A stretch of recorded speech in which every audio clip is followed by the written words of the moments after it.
അപ്പോൾ ഇന്ന് നമ്മുടെ സ്പെഷ്യൽ ഒരു ബട്ടർ മുറുക്കാണ്. മുറുക്ക് എങ്ങനെയാണ് ഉണ്ടാക്കുക എന്നും അതിന് വേണ്ട ഇൻഗ്രീഡിയൻസ് ഒക്കെ ഒന്ന് നോക്കാം. ഫസ്റ്റ് അരിപ്പൊടി, നമ്മുടെ ഇടിയപ്പത്തിന്റെ പൊടി കിട്ടില്ലേ, ഇടിയപ്പത്തിന്റെ പൊടി 1 കപ്പ്. പിന്നെ കടലമാവിന്റെ പൊടി, നമ്മൾ ബജിക്കൊക്കെ എടുക്കുന്ന ബേസിൻ ഫ്ലോർ ഒരു 1.5 ടേബിൾ സ്പൂൺ, ബട്ടർ 3 ടീസ്പൂൺ, എള്ള് 1 ടീസ്പൂൺ. ഇത് മുറുക്കിന് കറുത്ത എള്ള് തന്നെ ആണ് ആവശ്യമുള്ളത്, കാരണം കാണുമ്പോൾ ഒരു ഭംഗിയും കൂടെ വേണ്ടേ. കായപ്പൊടി 2 പിഞ്ച്, ഉപ്പ് ആവശ്യത്തിന്, വെള്ളം കുഴയ്ക്കാനുള്ള വെള്ളമാണ്. ഞാൻ കുഴച്ച് കഴിഞ്ഞിട്ട് ഞാൻ പറയാം എത്രയാണ് കറക്റ്റ് വെള്ളത്തിൻ്റെ അളവ് എന്നുള്ളത്. കാരണം നമ്മൾ ചപ്പാത്തിക്കൊക്കെ കുഴയ്ക്കുന്ന പോലെ കുറച്ച് ഒഴിച്ചിട്ടാണ് കുഴയ്ക്കുക. പിന്നെ ഓയിൽ, ഫ്രൈ ചെയ്തെടുക്കാനുള്ള ഓയിൽ, അത് ഞാനിപ്പോൾ ഇവിടെ വെജിറ്റബിൾ ഓയിലാണ് യൂസ് ചെയ്യുന്നത്. നിങ്ങൾക്ക് വെളിച്ചെണ്ണ വേണമെങ്കിൽ വെളിച്ചെണ്ണ യൂസ് ചെയ്യാം. അപ്പം ഇത്രയും ഇൻഗ്രീഡിയൻസ് ഉണ്ട്. എങ്ങനെയാണ് നമ്മുടെ ബട്ടർ മുറുക്ക് ഉണ്ടാക്കുക നോക്കാം. ഫസ്റ്റ് അരിപ്പൊടി,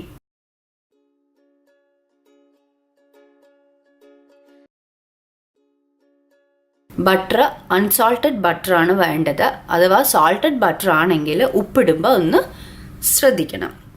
ഇനിയും ഈ ബട്ടർ ഒന്ന് നമുക്കിതിലേക്ക് മിക്സ് ചെയ്ത് കൊടുക്കാം. മുഴുവനും ഒന്ന് അത് കൈവച്ച് തന്നെ ചെയ്യണം. ഫുള്ളൊന്ന് പൊടിയിലേക്കൊന്ന് മിക്സ് ചെയ്യാം. ഇങ്ങനെ ബട്ടർ എല്ലാം മിക്സായി. ഇനി പതുക്കെ നമുക്കിത് ചപ്പാത്തിയുടെ മാവൊക്കെ കുഴക്കില്ലേ, അതേപോലെ കുറച്ച് വെള്ളം ഒഴിച്ചിട്ടൊന്ന് കുഴച്ചെടുക്കാം. ഇത് ചൂടുവെള്ളമൊന്നുമല്ല, റൂം ടെമ്പറേച്ചർ വെള്ളമാണ്.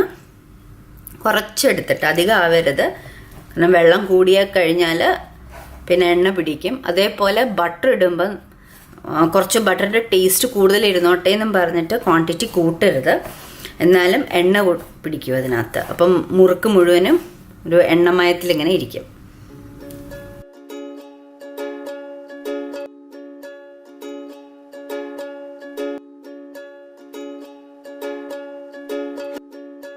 കണ്ടില്ലേ, നല്ല സോഫ്റ്റ് ആയിട്ടുള്ളൊരു ഡൗ ആയി. നമ്മളിങ്ങനെ പ്രസ് ചെയ്യുമ്പോൾ നല്ല സോഫ്റ്റ് ആവണം. അങ്ങനെ നമ്മുടെ മുറുക്കിൻ്റെ ഡോ ഇവിടെ റെഡിയായി. ഇതിലിപ്പം ഞാൻ വെള്ളം ഒരു 1/4 കപ്പ്, ഞാൻ ഇവിടെ കപ്പിൻ്റെ 250 ml ഗ്ലാസിൻ്റെ മെഷർമെൻ്റ് ആണ്. സോ അതിലൊരു 1/4 കപ്പ് വെള്ളം ആവശ്യമായിട്ട് വന്നിട്ടുണ്ട്. അത് നിങ്ങൾ എടുക്കുമ്പം നിങ്ങൾ കുറച്ച് എടുത്തിട്ട് ചെയ്താൽ മതി. ഓരോരുത്തരുടെ പൊടിയുടെയും എല്ലാം കുറച്ച് അങ്ങോട്ടും ഇങ്ങോട്ടുമൊക്കെ മെഷർമെൻറ്റ് വ്യത്യാസം വരും. ഇനി നെക്സ്റ്റ് നമ്മുടെ ഇടിയപ്പത്തിൻ്റെ പ്രസ്സറില്ലേ, ഇടിയപ്പത്തിൻ്റെ പ്രസ്സർ എടുത്തിട്ട് അതിൽ ഇതേപോലെ ഉള്ള സ്റ്റാറിൻ്റെ ഒരു ചില്ലെടുക്കുക. ഇനി ഈ മാവ് കുറച്ചായി നമുക്ക് ഇടിയപ്പം പ്രസ് ചെയ്തിടുന്ന പോലെ നമുക്ക് ഇട്ട് കൊടുക്കണം. ഇപ്പോൾ ഫസ്റ്റ് ട്രിപ്പിലെല്ലാം കൂടെ പറ്റില്ല, അപ്പോൾ ബാക്കിയുള്ളത് നമ്മളൊന്ന് അടച്ച് വെക്കണം, അല്ലെങ്കിൽ അത് ഡ്രൈ ആയി പോവും. ഇപ്പം എണ്ണ ഒരു മീഡിയം ഫ്ലെയിമിൽ ഇട്ട് നിന്ന് ഒരു 5 മിനിറ്റ്സ് ഞാനിപ്പം ഒന്ന് ചൂടാക്കി വെച്ചിട്ടുണ്ട്. എന്നിട്ട് ആ മാവിൻ്റെ കുറച്ച് ട്രയലിനൊന്ന് ഇട്ട് കൊടുക്കണം. എണ്ണ ചൂടായിട്ടുണ്ട്, കൂടുതൽ ചൂടായാൽ പെട്ടെന്ന് ബ്രൗൺ നിറമായി പോവും, കരിഞ്ഞും പോവും.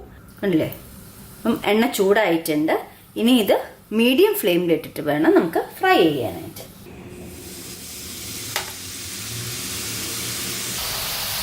ഇത് ഇട്ടിട്ട് ഒരു 2 മിനിറ്റ് ഇത് അനക്കരുത്, കാരണം അതൊന്ന് ഫിക്സ് ആവണ്ടേ. ഇത് പെട്ടെന്ന് തിരിച്ചിടാൻ നോക്കിക്കഴിഞ്ഞാൽ ഇത് പൊട്ടിപ്പോവും. സോ ഒരു 2 മിനിറ്റ് ഒന്ന് വെയിറ്റ് ചെയ്തിട്ട് പിന്നെ നമുക്കിത് തിരിച്ചിടാം.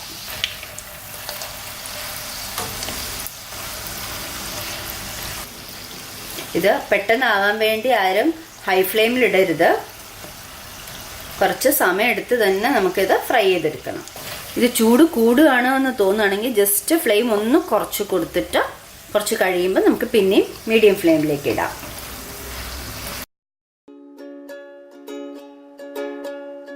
ഇനി ഓരോ ട്രിപ്പായിട്ട് നമുക്കിതൊന്ന് ഫ്രൈ ചെയ്തെടുക്കാം.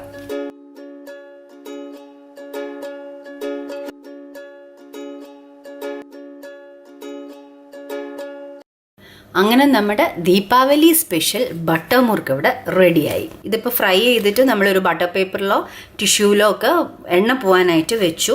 അധികം എണ്ണയൊന്നും ഇല്ല, അതിന് അധികം എണ്ണയൊന്നും പിടിക്കണില്ല. ഇനിയും ഇതൊന്ന് 5 മിനിറ്റ് വെച്ചൊന്ന് തണുത്തതിന് ശേഷം മാത്രമേ നമ്മളൊരു എയർ ടൈറ്റ് കണ്ടെയ്നറിൽ അടച്ചു വെക്കണം. അല്ലാതെ ചൂടോടുകൂടെ അടച്ചു വെക്കരുത്. ഒന്ന് തണുക്കണം. ആ തണുക്കുമ്പോഴേ ഇതിൻ്റെ ആ ക്രിസ്പ്നെസ് ഒക്കെ വരുള്ളൂ. അതേപോലെ ഉണ്ടാക്കിയ പാട് നമ്മൾ കഴിച്ചു നോക്കിയാൽ ആ ക്രിസ്പ്നെസ് കിട്ടില്ല, അതിൻ്റെ ടേസ്റ്റും ശരിക്കും നമുക്കങ്ങോട്ട് മനസ്സിലാവില്ല. അതേസമയം ഒന്ന് തണുത്തിട്ടാണെങ്കിൽ നമുക്കിതിൻ്റെ കറക്റ്റ് ആ ക്രിസ്പ്നെസ്സും ടേസ്റ്റും എല്ലാം പിടികിട്ടും. ഇപ്പം ഒരു ഫാമിലിക്കുള്ള ക്വാണ്ടിറ്റിയാണ് ഞാൻ കാണിച്ചിട്ടുള്ളത് ഇവിടെ. അപ്പം ഈ ദീപാവലിക്ക് എല്ലാവരും ഇതൊന്ന് ട്രൈ ചെയ്ത് നോക്കണം. എന്നിട്ട് ഫ്രണ്ട്സിനും ഫാമിലിക്കും എല്ലാം ഉണ്ടാക്കി കൊടുക്കുകയും വേണം.